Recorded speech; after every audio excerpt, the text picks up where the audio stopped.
It's funny. This kind of feels like that moment when you started to see hospitals decentralize pharmacy. So you used to see just pharmacy lived in the basement making IVs and sending stuff up, right? Yep. And then you saw a couple of the teaching hospitals start to put a remote pharmacy or a satellite pharmacy on different floors, like your ICU, your med surge. And it turns out having a pharmacist in that care team works out really well. And now you'd be hard pressed to find a hospital anywhere that doesn't have some kind of decentralized pharmacy services. Oh yeah, almost all of them do. Yeah, what's interesting to think about that is hospitals didn't do that because they had to, and they probably didn't even do that based on income potential. They really did that, and that's probably for some hospitals not their main way of thinking. When they move staff and people around, they're moving staff and people around for economics. So they really had to have done that, just had to have been blown away by the change in care. Right. Yeah, yeah, 100%. Just making better decisions altogether. So that's interesting. What are the providers? Not to harp on this too much, but go ahead. What's the big draw on the providers? I'm just thinking through, if somebody's listening and I'm like, man, I'd like to get into that. And I think I have some providers in my area that would be interested in it and supplement revenue for them. What are the providers really interested in when you're going to them with a service? And I think everybody has different motivations. And so one of the interesting things about Mississippi too is that we have independent practice for nurse practitioners.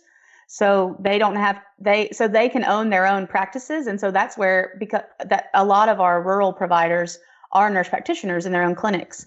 And so that's where we've seen the most success. We do have a physician practice clinic that we're in 2 days a week. And I think, everybody's got different motivations, but I think for most it's having a really hard time. And this is what we learned from Amina, because we went and we took her classes. We did the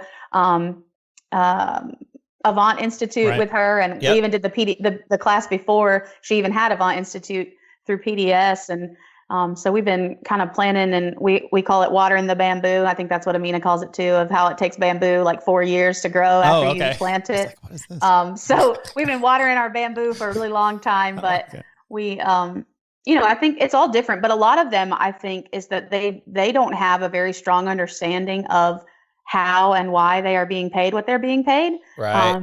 So with things like MIPS and their new quality measures. And so when Austin walks in there saying, I know all about MIPS and here's your quality metrics, I can run a report and tell you what exactly you're deficient on, and here's how we can help you get there. Oh, wow. Right. And so it's not just, hey, partner with us because we'll bring you more money. It's, hey, we have a solution for you that will fix your problems. And that's him working in the pharmacy. He can't do that more remote.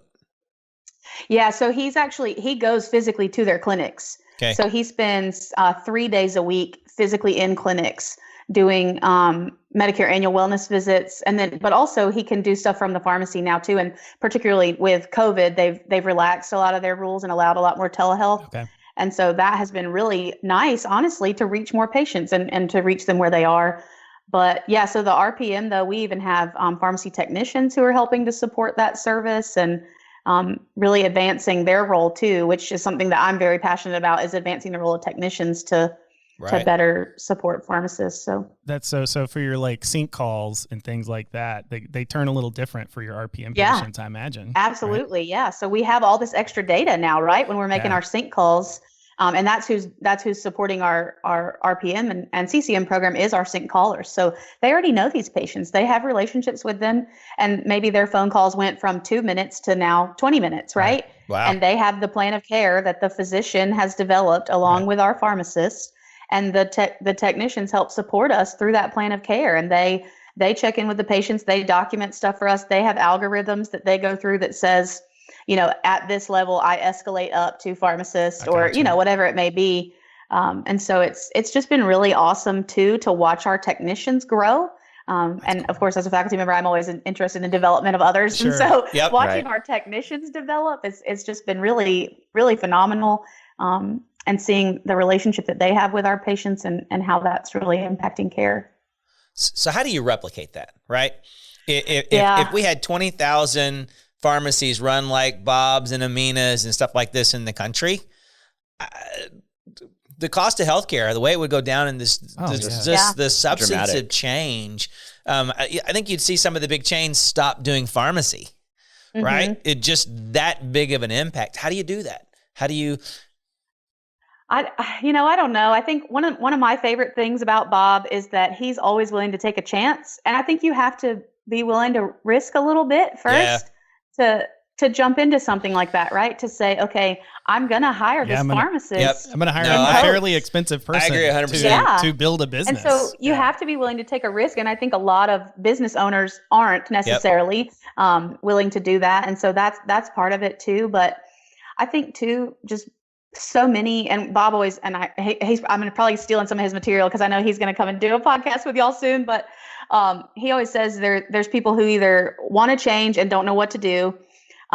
They don't want to change and they're just digging their heels in, or they just don't care. Right. And so, but I think there's a bigger majority of those people who want to change and just don't know what to do. And I think this year in particular has been even harder on that group of people because they haven't been able to go to shows and do the networking that they might have done with other folks, and just really seeing those opportunities that are out there. And so again, I think that goes back to what can schools of pharmacy do to help them innovate and to show them